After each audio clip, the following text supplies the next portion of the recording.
Okay, ready now.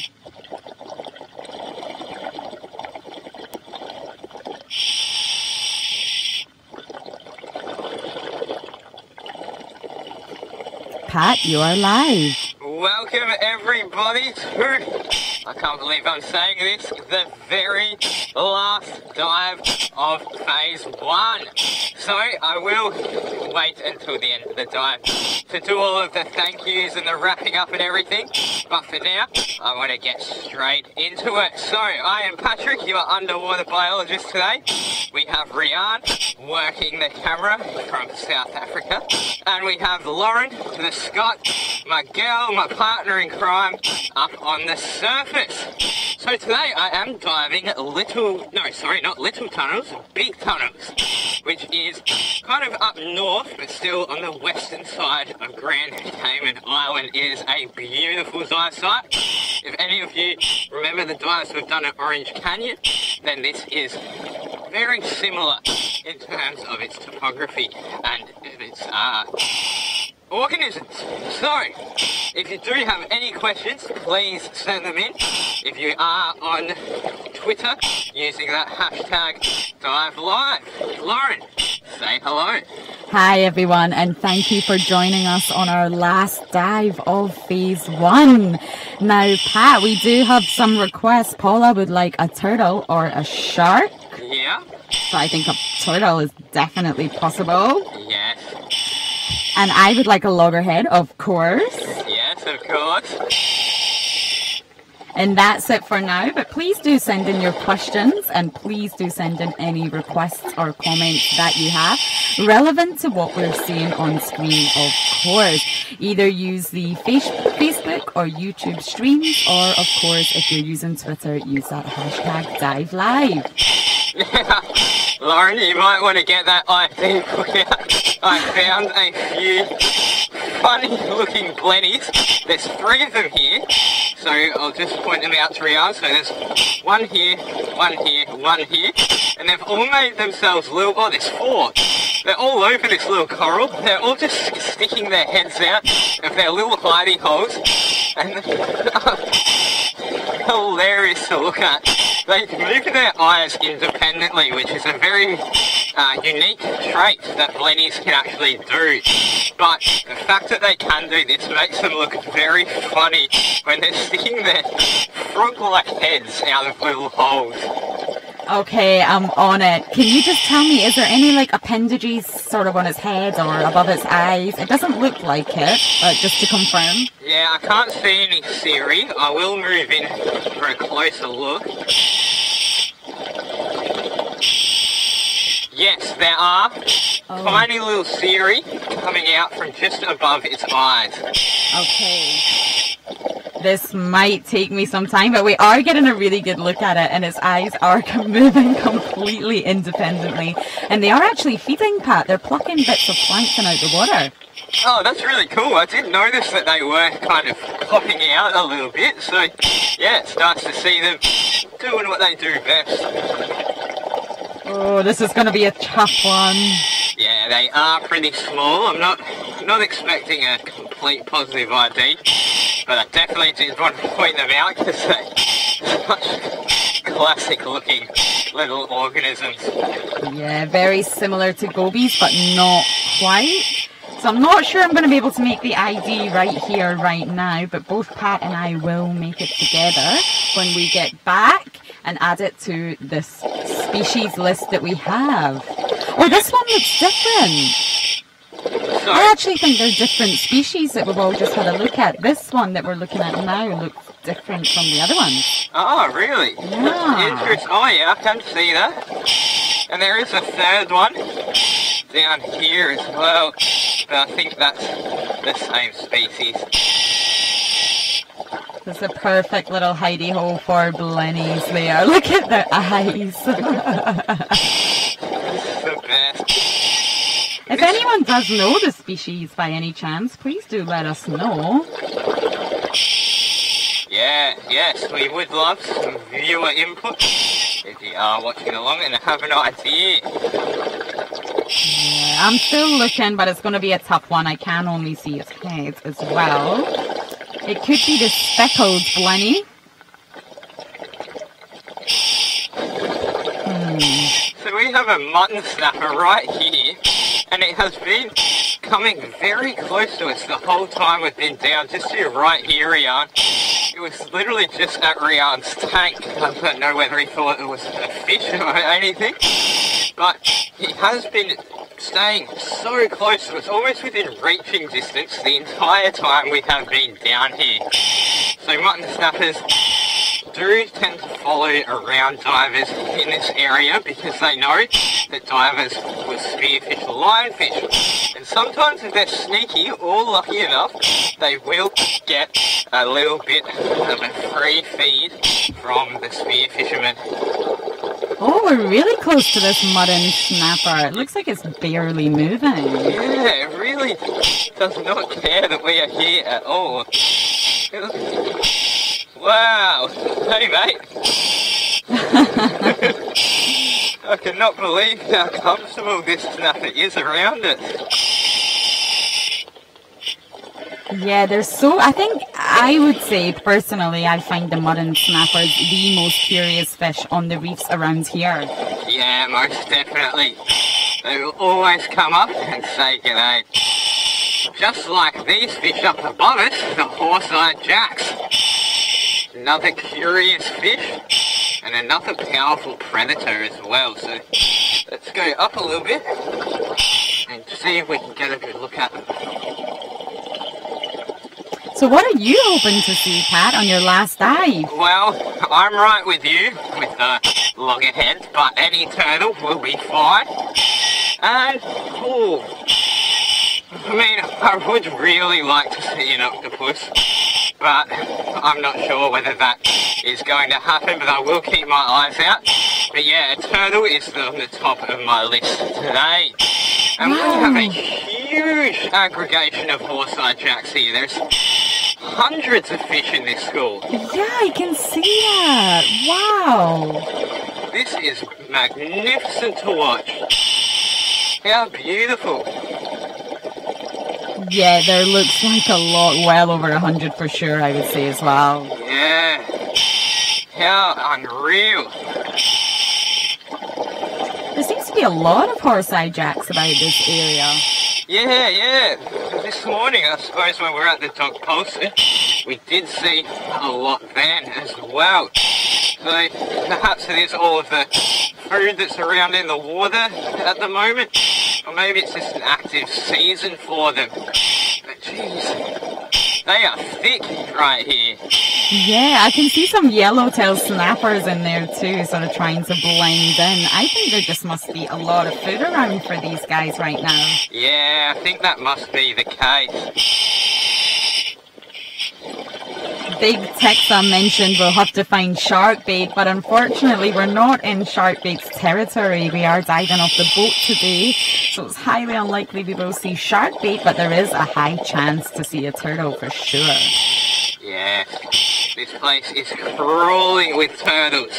Every time we've come out this way, we've always seen a few. Even at the surface, we quite often see them pop up. So Paula's asking quite an interesting question, and it is regarding school. So she does ask, are fish in a school related?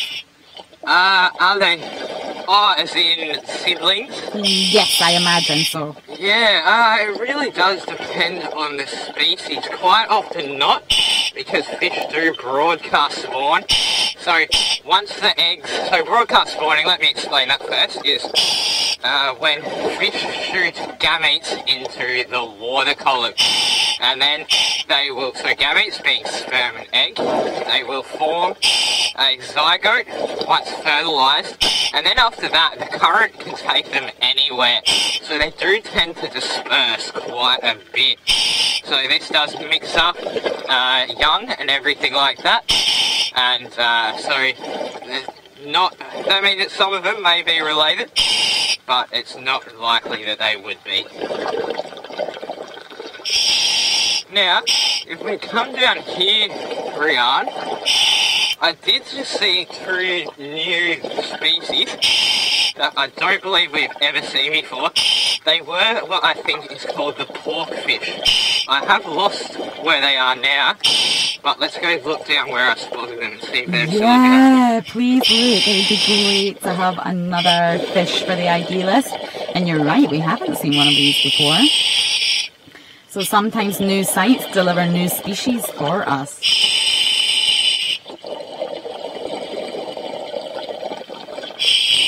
You can see that mud and snapper is still hanging around you, Pat. Yeah, it really is infatuated right now. Okay, I don't see any fish at the moment, but let's just be patient. That's kind of how it works. They normally hide for a little while until they figure out you're not a threat. Yeah, we'll definitely hang around this area because they were very cool looking as well. Yeah, I know, and it's just one we haven't seen. We're kind of obsessed with finding all these new species at the moment. So, Kalina's asking, Pat, how deep are you? Right now, I am at 25 metres, so about 80 feet down. And Rianne's just given us a great shot into the blue there, so you can see it's a real wall drop-off, and it goes straight down, very, very deep.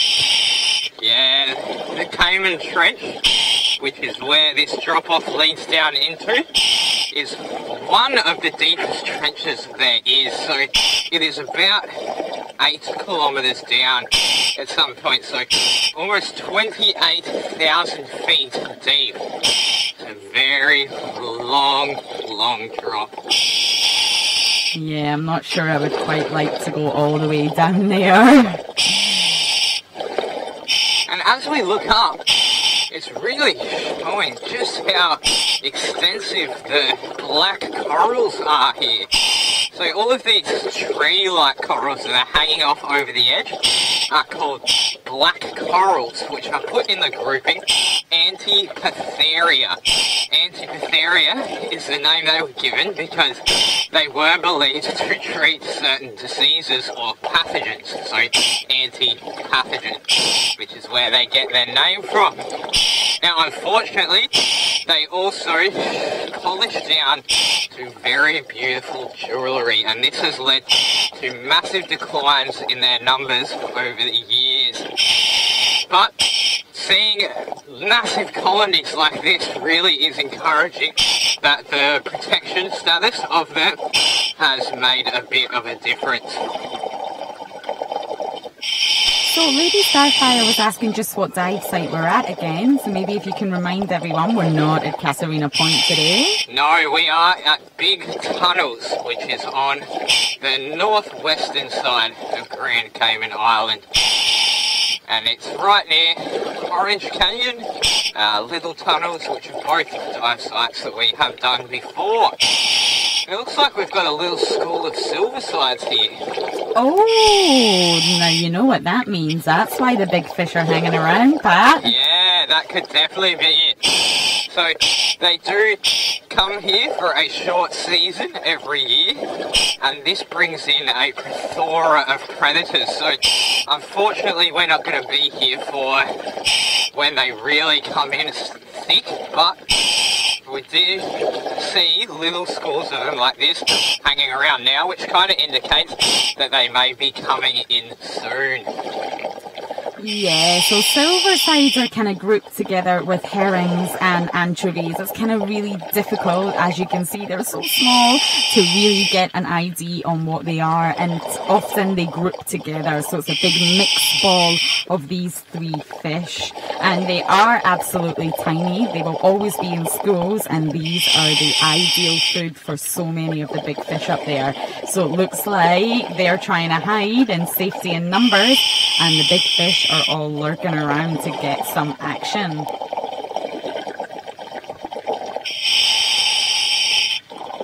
Sometimes they... Oh, there's a lobster or something hanging down there as well. Or shrimps, possibly. Yes, shrimps. Oh yes, I can see the antenna sticking out there. Yeah, I think it's two little cleaner shrimps just hanging upside down, waiting on the next opportunity. Yes.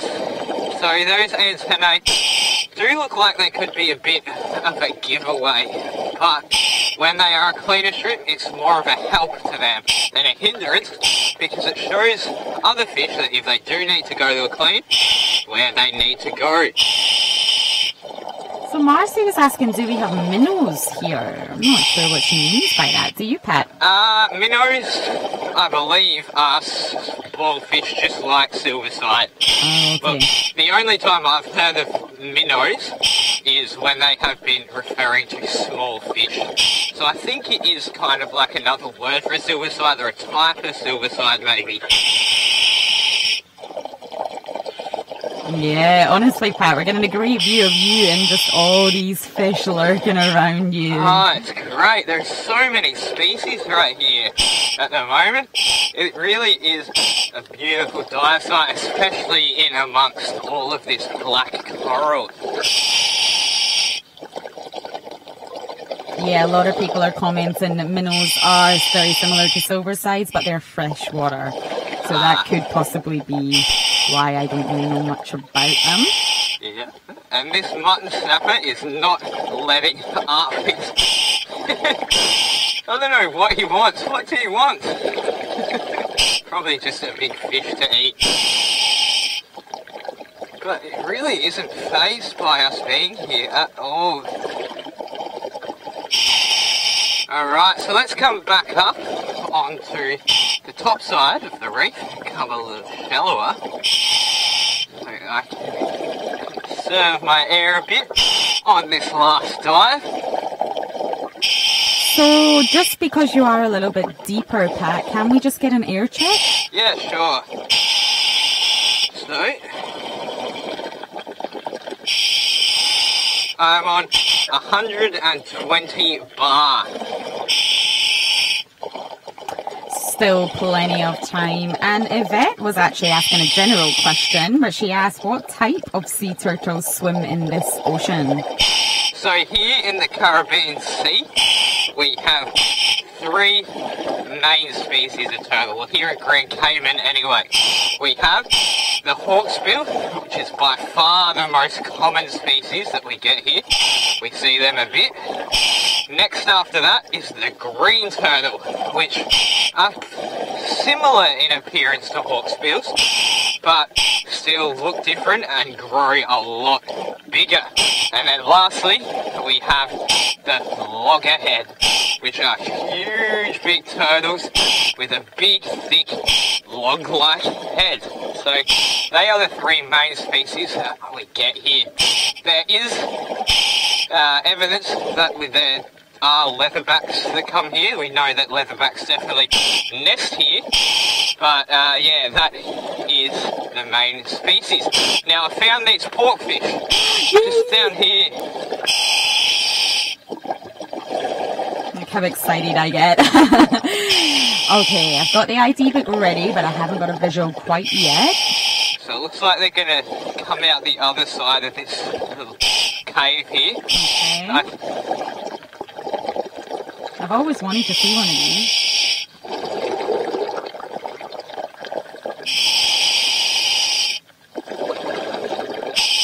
The good and bad thing about this site is that it is so complex. There is a lot of cave systems and a lot of nooks and crannies where fish can find their way, but they are still down here. I do have eyes on them. Yeah, it's such an intricate site. I have dived it previously and it's just so beautiful. There'll be such an array of organisms hiding there that we will obviously just miss and swim over. It's one of the most beautiful sites I believe that we have here.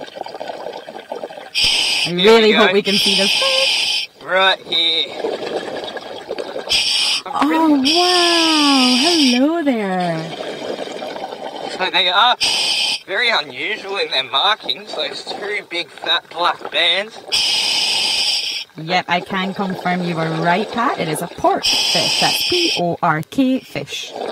Awesome. So another new species for our last dive. This is epic. So this is one that both Lauren and I have really wanted to see. They are very closely related to both snappers and grunts. And we can definitely see that grunt kind of markings on their body with those yellow stripes. But yeah, it is actually classified as a grunt. It is a type of grunt. Yeah. Yeah, wow. And those black stripes on its face are beautiful. The amazing thing is the juvenile form, which is obviously a lot smaller, is completely different. Obviously, these guys have two quite obvious black bars running down vertically. As a juvenile, they've got a completely yellow head and two black bars that run horizontally. Completely different. Yeah, that's a fascinating yet surprisingly common thing we see here on the coral reefs is juveniles being markedly different from their adult forms. So Pat, I do have some questions. A lot of people are asking, so let's go for it. We do have Andreen and Janine asking basically what was your favourite sighting since inception or sort of favourite moment? As everyone knows, this is our last dive of phase 1. So Pat, what was your highlight? Oh, gee, that is a tough question. There's been so many. But, I can't really put it down to one moment. I mean, this wasn't live, but coming face to face with a loggerhead turtle was pretty incredible. But there has been some really memorable dives for me. The one where I spent about 20 minutes just sitting in the sand next to next to a stingray feeding, and also saw a nurse shark, all within the space of a few minutes. Well, spending lots of time with turtles, one of my favourite animals in all of the world, and just working with an amazing team of people and being able to do what I love, which is teaching people about the environment. Sorry, this one snapper is just hilarious. So yeah, it all really has just been one giant highlight. What about you, Lauren? Oh, I've just been thinking about it as you were talking. It is a tough one. It's been such a learning curve, such a journey. I've never spoken underwater before. I've never worn a full face mask before. So there was a lot of learning, a lot of challenges, and it's just been so successful and so much fun, even through the hard times. I think probably getting to know our turtles, Gretchen and Sharkbait especially. Gretchen was actually named by you, Janine, have just became such characters. We're getting to know them, getting to know their behaviours, their territories, and just watching both of them fight over that juicy sponge was just hilarious. It's definitely one of my highlights. Yeah, that was a great couple of days there. So we do... Oh, sorry, Pat. No, you're good. We do have a comment from P. Hart just saying, can we thank the invisible cameraman? And of course we can. Emil and Rianne are just amazing at what they do. And sadly, they do obviously have to be behind the camera, but they're always present and just awesome at what they do. So yes, thank you to them. Oh, there we go. Hi, Rianne.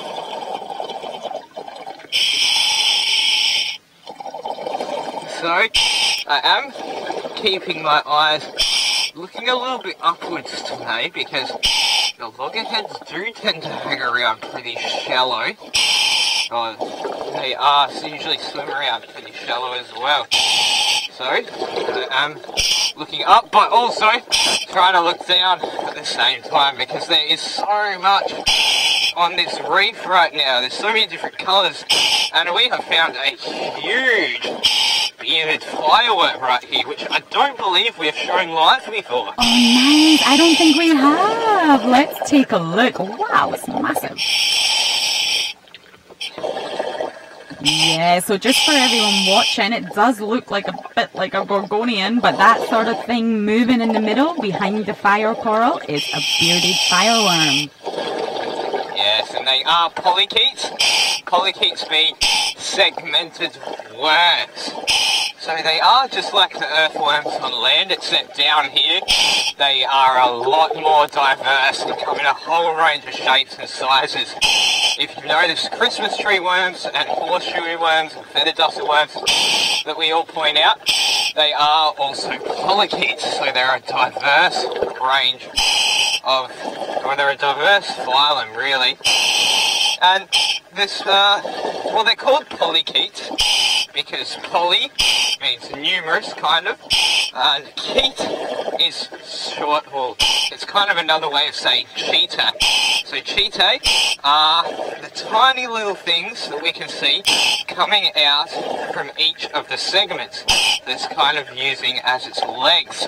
Now with the bearded fireworm, they get their name the fireworm because these chaetae are actually venomous, so they will readily dislodge. They're quite brittle, so they will readily come off of the worm's body and can give a pretty nasty sting to anyone that's unlucky enough to brush one. Yeah, luckily I never have, but this is such a great find. What size would you say it is, Pat? It is a really big one. I reckon, or maybe 15 centimetres, so 6 inches. Wow, and you can see those sort of hairy bristles that Pat was talking about, that are completely detachable and they do deliver a sting. So we do have a question from Big Texa. What does the worm eat? It eats on many different things. So I'm not actually sure about bearded fireworms themselves, but different polychaetes feed on a different range of organisms. Some will actually hide in the sand and use their jaws to catch small fish, but smaller ones like this one will eat crustaceans and juvenile mollusks and algae, and I think the bearded fireworm may even graze on corals such as gorgonians. Yeah, I think that's what it's possibly doing right now. I actually think this is the longest one I've ever seen, Pat. Yeah, it is massive. Usually we do see them, in the 5 to 10 centimetre range, so 3 inches. But actually, this one might be longer than what I first thought. I'd say maybe 20 centimetres, so about 8 inches. Oh, it's just, you can really see the segmented body as well, what Pat was explaining earlier. And we do have an interesting question from CJ. She's asking, do fireworms get stung by the fire coral, because it's very close to the fire coral right now, or are they immune? That is a good question, and honestly one I can't answer. I do not know whether or not they are affected by fire coral. I know that it would be a different mechanism of stinging because fire corals have nematocysts, whereas the stinging cells of this one are in the chaetae and are not nematocysts. And Proud Cat Mama's asking, can they regenerate? Yes, they can. So once they sting, they can regenerate. I'm not sure how long that takes though.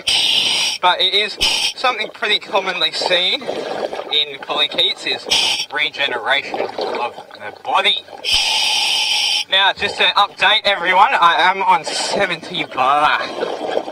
Okay, thanks for that, Pat. So we are actually going to wrap up the questions now. So I'm going to hand it over to Pat. We won't be able to answer any more questions. And Pat will swim for a little while and get ready for the wrap-up farewell.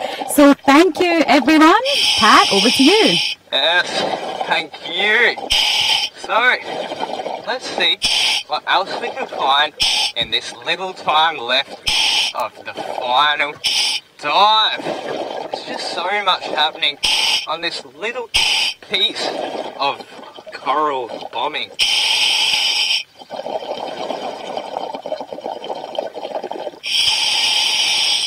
So, if we look up this mooring line here, we can see there are lots of tiny little barjacks.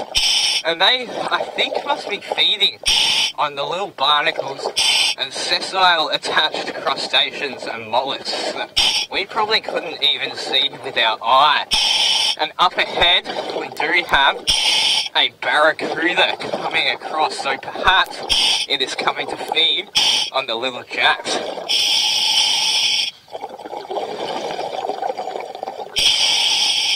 No. Well, they are ambush predators, and we can see that it is staying pretty still. Oh, it is coming down now. Maybe it is on the hunt.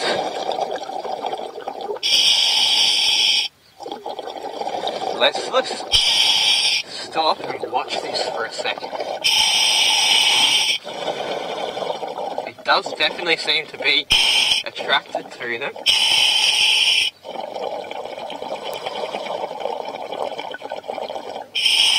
Now, we did notice that it did lighten its colours as well, and that is probably to camouflage. So, barracudas are very good at both lightening and darkening their colours to blend in with their surrounding environment.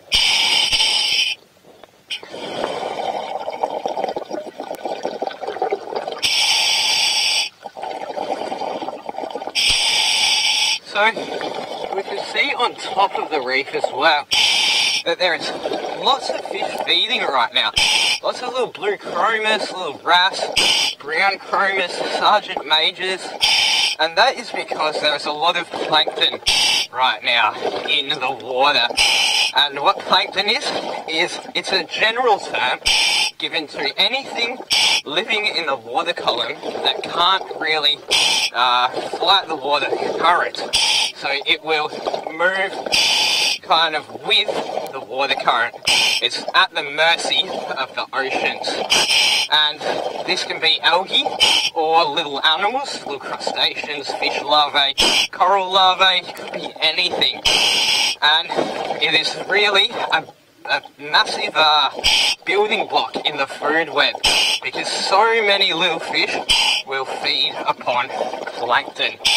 And a lot of fish that just sit there and let the plankton come down to them, they are called filter feeders, because they are filtering this plankton out of the water. So guys, it is time to wrap up our final dive, and look who I have found. My favourite species of fish, the diveLIVE team. So I do want to say a massive thank you to everybody who has joined in and been a part of this experience. We could not have done it without you. Your continued love, support and friendship to us has been unreal. We also have to thank the vision and the support and just everything that Wild Earth has done. So Graham, Emily, Jeandre, Alex, Jared, Rian, Emil, Megan and Lauren, everyone who has been a part of making diveLIVE become a reality. It has been a huge success. What we wanted to do was build a community, and all of you watching along, you are the community that we have built. So check, we wanted to connect the world with the oceans and educate, and I feel we have done that more than well enough. So I really hope that everyone watching along can really take something out of this experience. And lastly, we wanted to prove that we could do this, that we could broadcast live from under the water whilst communicating with people from all over the world, and we have more than done that as well. So lastly, again, thank you all. There will be a phase 2. What or when or how, that's all going to be a surprise that will happen in the future. So from all of us here at diveLIVE, thank you so much, and we'll see you soon.